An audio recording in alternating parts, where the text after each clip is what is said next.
Hi, hello! Sa magandang umaga, tanghali, hapon, gabi sa inyong lahat. Anong oras man ninyo napapanood ang bidyong ito?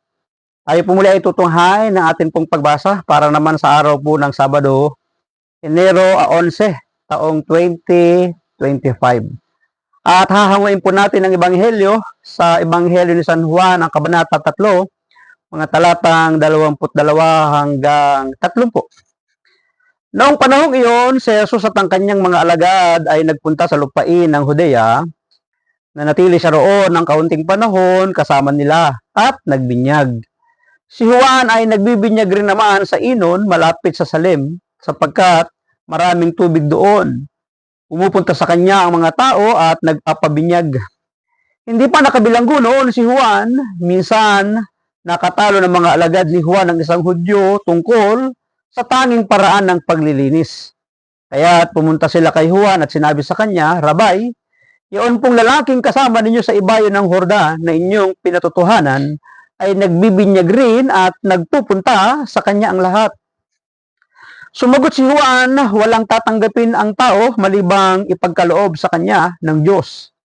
Kayo na rin ang makapagpapatunay na sinabi kong hindi ako ang Kristo. Sugo lamang akong mauuna sa kanya.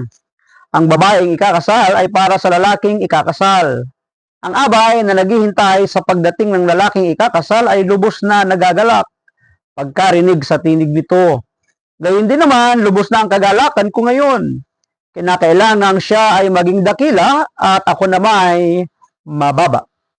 Pagpalain po ng Diyos ang pagkabasa ng kanya pong mabuting balita, ang atin pong refleksyon or pagsasadiwa ay hahangin po natin sa aklat ng simbahay taong 2025. Atin pong mapapansin na pagkatapos na ang Panginoong Yesus ay mabautismuhan ni Juan Bautista, bumaba sa kanya ang Espiritu Santo, nagsimula ng kanyang ministeryo, nangaral katulad ng pangangaral ni Juan Bautista upang ang mga tao ay makabalik sa Diyos, magkaroon muli ng ugnayan sapagkat mahabang panahon na ang tao, ang kanyang bayan ay nawalan ng komunikasyon sa kanya sapagkat pagkatapos nga ni Propeta Malakias sa lumang tipan, wala nang ipinadalang propeta. At sa bagong tipan ay si John the Baptist, ang kauna-unahang propeta. Ang pagitan po nila ay 400 years. So matagal na panahon na nanahimik ang Diyos, na wala yung kanyang paningin, yung kanyang paninig, yung kanyang pansin sa kanyang bayan. Isipin mo na lang kung wala ang Diyos sa ating buhay.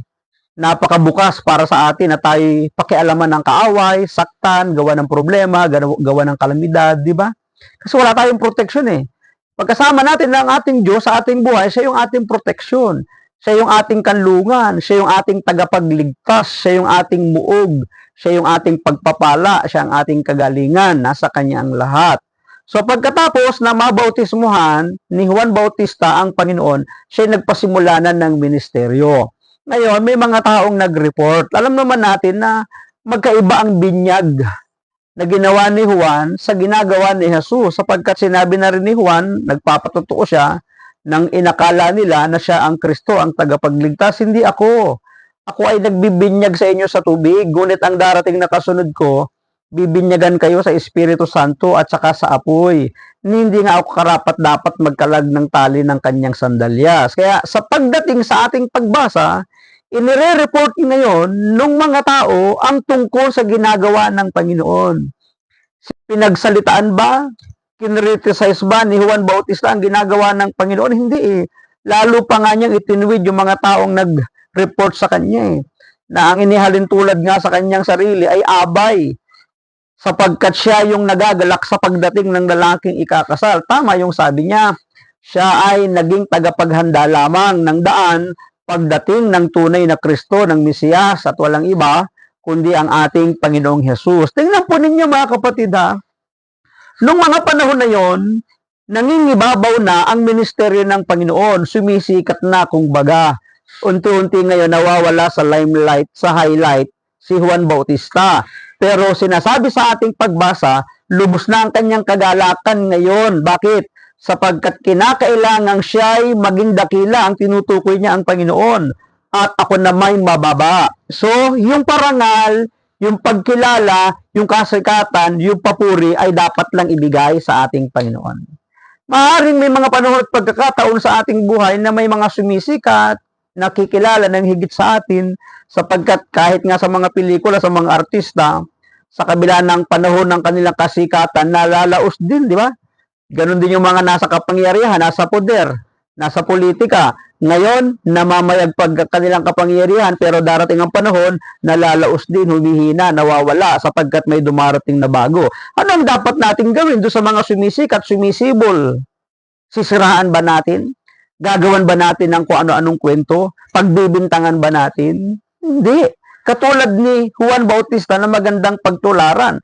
Kinakailangan siya'y maging dakila, walang iba kundi ang Panginoon, at sinasabi niya namang ako na may mababa.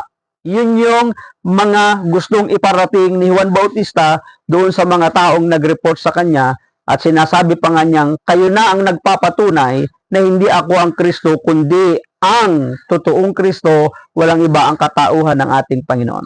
Puntahan po natin yung pinakasusing salita sa atin pong Simbahay 2025. Kaya't ang kaligayahan kung ito ay ganap na. Mga salita po ito ni Juan Bautista. Kaya nga, ang gagawin kong title dito sa ating video ito ay Sikat ka ba? Sikat na ba tayo? At sa ating bang kasikatan, mananatili ba yung ating kasikatan? At kapag may sumikat na iba, ano ang gagawin natin? Ibabagsak ba natin? Hihilahin ba natin? Pagbibintangan ba natin? Gagawan natin ng kung ano-anong kwento para malaos agad? Hindi. Katulad ni Juan Bautista, noong mga panahon na siya'y sikat, dumating si Jesus, kailangan manatili ang pagsikat ng ating Panginoon. Kaya't ang kaligayahan kung ito ay ganap na. Ano ang nararamdaman mo kapag nakikita mo o nababalitaan na nakakamit na ng ibang tao ang mga pangarap nila? Totoo din naman yun, di ba?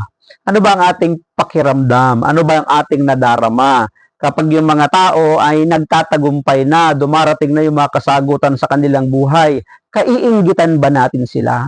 Iismiran ba natin sila? Magkikibit balikat ba tayo sa kanila? Ikikriticize ba natin sila? Sasabihin ba natin yung mga salitang hindi dapat sabihin para sa kanila?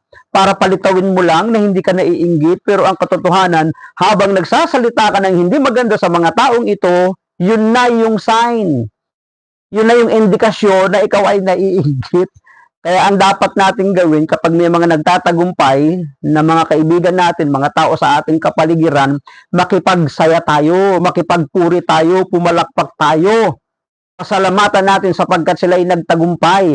Ang Diyos ang dapat pasalamatan. So ano ang nararamdaman mo kapag nakikita mo o nababalitaan na nakakamit ng ibang tao ang pangarap nila? Ano ang nararamdaman mo kapag nagtatagumpay ang iyong kaibigan o mahal sa buhay? Ano ang nararamdaman mo kapag ang kasamahan mo sa trabaho na mas huling pumasok sa iyo sa kumpanya ay nauna pang ma-promote sa iyo? Totoo yun, di ba? Kung sino yung mga baguhan, sila yung napupromote, tapos ikaw na matagal na hindi ka napupromote, di ba? Parang hindi ka napapansin ng kumpanya. Ano ang iyong mararamdaman? Siguro bilang tao, marami ka ding iisipin, marami ka ding sasabihin, marami ka ding pwedeng ikumpara, marami ka ding pwedeng ipintas sa kumpanya doon sa tao na yon, o di ba? Pero dahil nga ikaw ay nakakakilala sa Panginoon, ang puso mo katulad ni Juan Bautista, hindi baling maparangalan sila, mataas sila, basta ako mananatila ako dito sa baba, o di ba? So, ano ang nararamdaman mo kapag ang kasamahan mo sa trabaho na mas huling pumasok sa iyo sa kumpanya ay nauna pang ma-promote sa iyo? Kung mas nahihigitan ka ng dating ginagabayan mo, matutuwa ka ba? Kung mas magaling na sa iyo ang dating estudyante mo, magmamalaki ka ba? Magiging masaya ka ba para sa mga taong ito? Mga tanong na minsan parang ang hirap sagutin. Ikaw na naging guro ng mga estudyanteng ito, ikaw na gumabay sa mga baguhan na ngayon ay mas mataas na sa iyo, matutuwa ka ba doon sa kanilang kinalagyan? Matutuwa ka ba doon sa kanilang pagtatagumpay? O magmamalaki tayo kung hindi naman sa akin, hindi kayo makakarating diyan? Parang may panunumbat pa.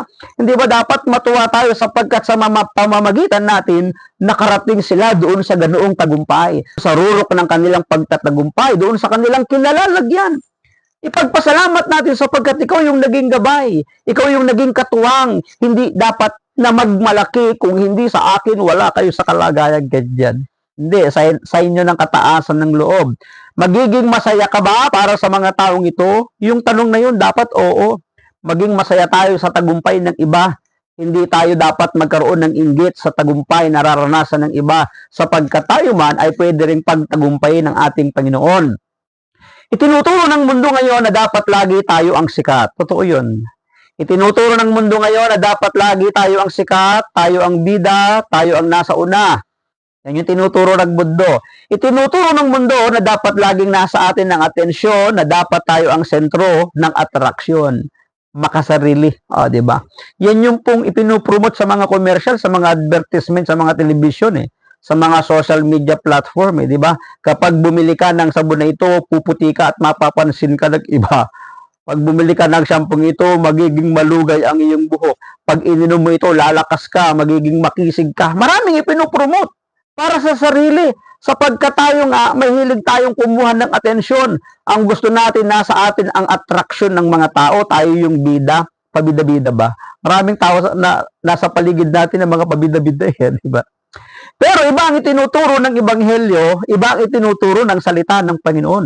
Iba ang itinuturo ng ating pagbasa. Ano ang itinuturo ng ating pagbasa? Sabi rito, dapat si Kristo ang bida. Ang sikat, ang una.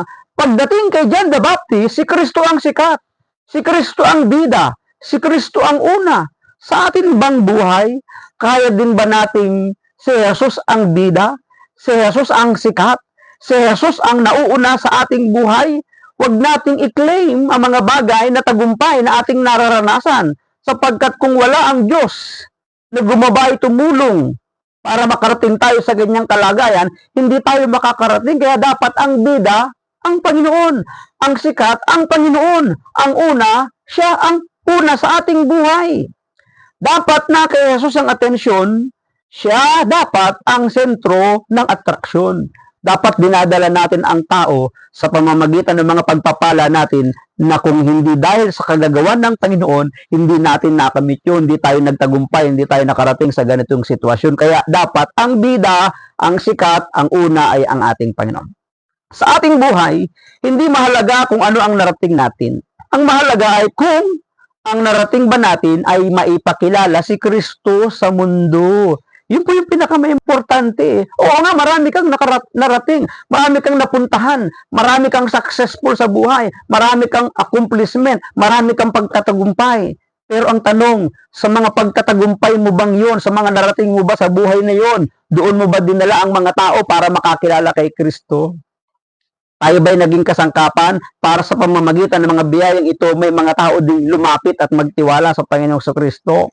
Kung ilang tao ang nailapit natin sa Kanya o sa pamamagitan ng mga pagpapala at biyaya natin, naging katulong ba yung mga pagpapala at biyaya mo, yung mga narating mo, para ang mga tao ay mailapit sa Panginoon? Marami. Ako makakilala na nang sila'y pagpalain ang kanilang pagpapala ay naging gabay para ang mga taong ito ay mailapit pa sa Panginoon sapagkat may totoong nagpapala, walang iba kundi ang ating Panginoon. Ito ang tunay na kaganapan ng ating kaligayahan.